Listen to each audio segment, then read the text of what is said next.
على سيدنا محمد الفاتح المغلق والخاتم لما سبق ناصر الحق بالحق والهادي إلى صراطك المستقيم وعلى آله وصحبه حق قدره ومقداره العظيم. أما بعد.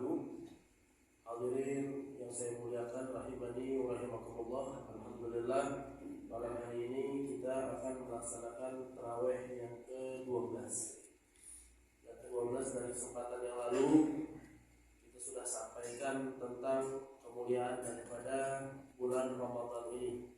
Bulan yang agung, bulan yang besar, bulan yang disebut baginda Nabi Muhammad SAW sebagai tempat ajang paling mudah Allah Subhanahu wa taala mengampuni hamba-hambanya.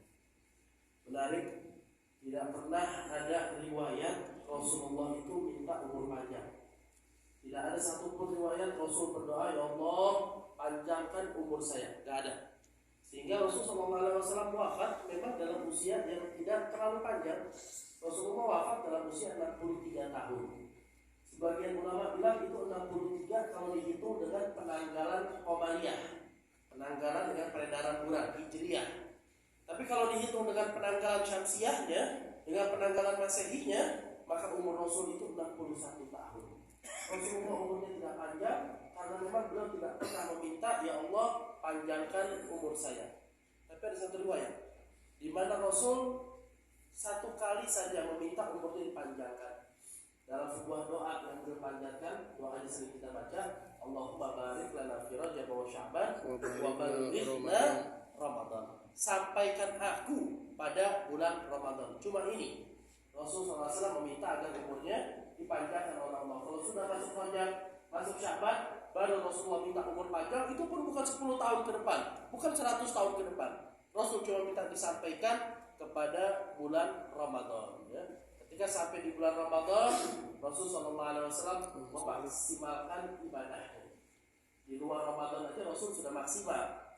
Di luar Ramadan Rasul sudah penuh ibadahnya. Itu satu riwayat hadis. Kata Sayyidah Aisyah, satu malam Rasul datang kepada saya. Terus Rasul bilang, wahai Aisyah, alaki fiyya hajah? Apakah kau ada hajat denganku? Aisyah tanya, ya Rasul, memangnya kenapa? Kalau ada hajat akan aku tunaikan. Tapi kalau tidak ada, aku izin mau sholat. Nah, ini akhlaknya Nabi. Mau sholat aja izin sama istrinya. Aku izin mau sholat, wahai Aisyah. Maka kata Sayyidah Aisyah, saya tidak punya hajat ya Rasulullah, silakan engkau sholat. Maka kata Sayyidah Aisyah, saya berbaring, saya lihat punggung Nabi yang lagi sholat.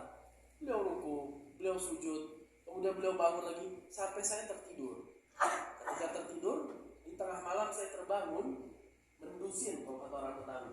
Ya, tengah-tengah malam itu tiba-tiba kebangun dari tidurnya. Beliau lihat Rasul masih sholat. Sampai tertidur lagi, terbangun lagi, dilihat Rasul masih sholat. Di kali ketiga kata Sayyidah Aisyah, saya perhatikan kayaknya kaki Nabi mulai bengkak dan banyaknya beliau melakukan ruku dan sujud. La ilaha illallah. Itu di luar Ramadan. Di luar Ramadan Rasulullah ibadahnya maksimal, luar biasa. Sudahlah maksimal di luar Ramadan, kalau masuk dalam bulan Ramadan, kata Anas bin Malik, kana Rasul yajtahidu fi Ramadan ma lam yajtahid fi ghairi. Rasulullah kalau sudah masuk bulan Ramadan, beliau lebih sungguh-sungguh dalam ritual beribadahnya, tidak seperti di luar Ramadan. Artinya di luar Ramadan sudah maksimal, di dalam Ramadan lebih maksimal lagi. Wa yajtahidu fi 'ashr al-awakhir ma lam yajtahid fil awakhir. Dan di 10 malam terakhir Rasul akan lebih lagi bersungguh-sungguh, tidak seperti 20 malam yang pertama, ya. Jadi Rasulullah luar biasa. Sebetulnya beliau itu kan tidak punya dosa, maksum, dijaga oleh Allah. Surganya pun dijamin. Buat apa beliau melakukan ibadah yang semacam itu? Dua hal. Ya, awalam akuna abdan syakura. Yang pertama, beliau ingin menunjukkan bahwa beliau adalah hamba yang bersyukur kepada Allah. Yang kedua, beliau adalah uswah bagi umatnya. Kalau Rasulullah dijamin, saya sudah dijamin, saya nggak usah ibadah lagi, nggak usah banyak-banyak, buat apa? Udah dijamin surga. Kalau Rasul berpikiran begitu, maka kita umatnya akan mengentengkan perkara ibadah. Maka Rasulullah menempuh jalan yang sulit, menempuh jalan yang terjal dalam beribadah kepada Allah, agar kita umatnya memandang beliau Rasul saja yang sudah dijamin surga masih beribadah semacam itu, apalagi saya sebagai umatnya yang belum ada jaminan apapun, ya. Sehingga Rasulullah itu cukup sampai di bulan Ramadan maksimal, karena memang itu adalah program daripada diri beliau. Para ulama bilang, kalau kita Gak cukup tuh doa cuma dengan sampai wabalighna Ramadan. Karena banyak di antara umat Islam udah sampai di bulan Ramadan tapi dia sia-siakan Ramadannya. Dia sepelekan, dia gampangkan. Tidak dia berusaha untuk mendekat kepada Allah Subhanahu wa taala. Makanya kata para ulama, kalau untuk selain Rasul, doanya perlu ditambah kata mereka. Apa tambahannya? Allahumma barik lana fi Rajab wa Sya'ban wa balighna Ramadan wa a'inna 'ala siyam wal qiyam wa tilawatil Quran. Ya Allah, berikan kami taufik hidayah. Sudah sampai di bulan Ramadan, alhamdulillah. Ya Allah, berikan kami taufik hidayah 'ala siyam, untuk berpuasa dengan baik.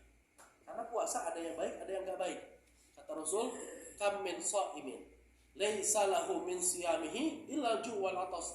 Berapa banyak orang yang puasa itu di akhirat ternyata enggak ada nilai daripada puasanya, yang didapatkan hanya lapar dan haus.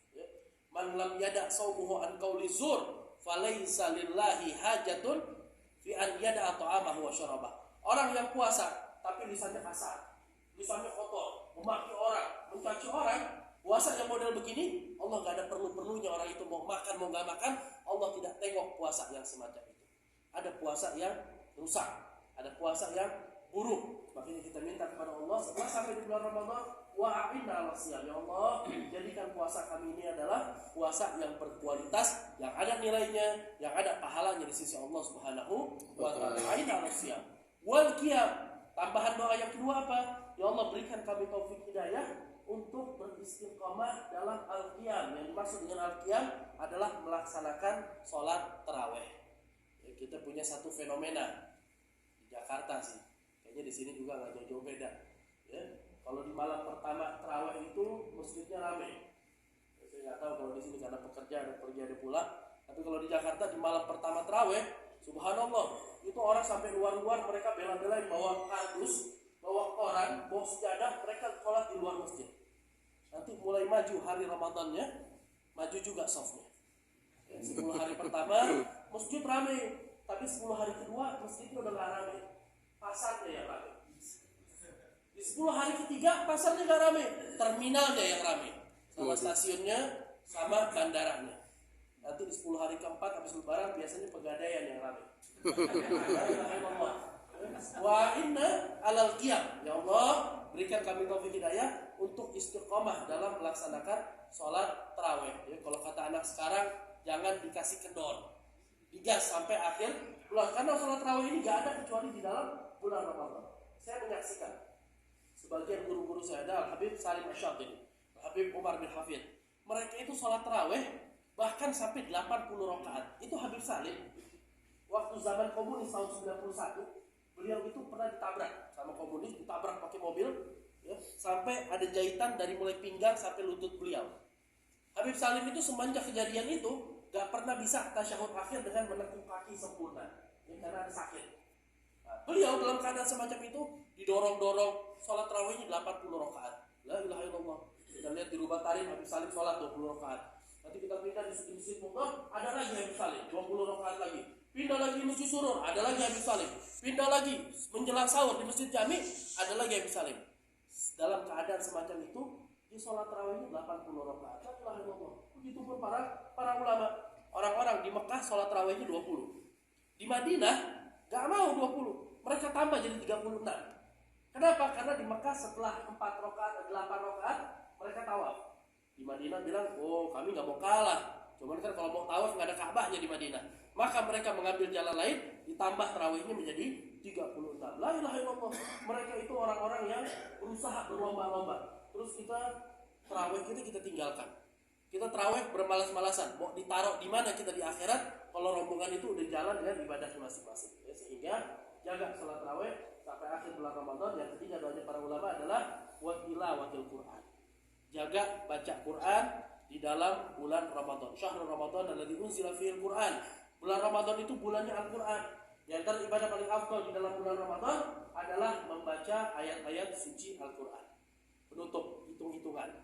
Kalau kita mau hitung-hitungan, kata Nabi, setiap orang baca inna likulli harfin minal Quran asyru hasanat. Orang baca satu huruf Al-Quran itu ada 10 kebaikan. Apa itu kebaikan? Habib Abdul Haddad menjelaskan. Kata beliau, yang namanya kebaikan itu kadang-kadang bentuknya dosa kita dihapus.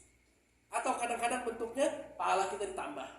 Atau kadang-kadang penyakit kita dihilangkan, hajat kita dikabulkan, jalan kita dimuluskan. Apapun bentuknya, yang namanya hasanat itu adalah kebaikan di dunia dan di akhirat. Kata Nabi, baca satu huruf Al-Quran dapat 10 kebaikan. Kata Sayyidina Ali bin Abi Thalib mengomentari hadis tadi, itu 10 kalau orang baca Quran tanpa wudu, tanpa lihat mushaf. Duduk-duduk sendiri baca Bismillahirrahmanirrahim, qul huwallahu ahad. Yang model begini, satu hurufnya 10 kebaikan.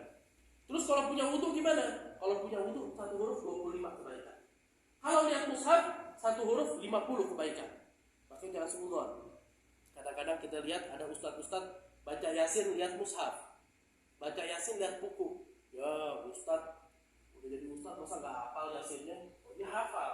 Ya, kenapa dia lihat buku? Bukan karena untuk hafalan, tapi untuk dapat pahala yang lebih banyak. Satu huruf 50 kebaikan. Di bulan Ramadan wal hasanatu bi asyri amsalha, satu kebaikan dilipat gandakan menjadi 10 kali lipat. Satu huruf Al-Qur'an di bulan Ramadan yang kita baca dengan mushaf itu nilainya 500 kebaikan. La ilaha illallah. Mau cari di mana lagi?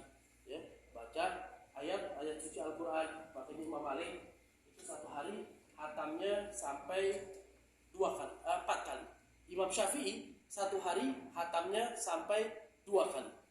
Hari ini kita minimal satu Ramadan dapat 1 kali hataman Al-Quran. Jadi jaga bulan Ramadan, jaga programnya. Mudah-mudahan kita semua Allah berikan taufik hidayah, maksimalkan ibadah kita di dalam bulan Ramadan. Mungkin itu yang saya sampaikan. Kurang-kurangnya saya mohon maaf. Assalamualaikum warahmatullahi wabarakatuh.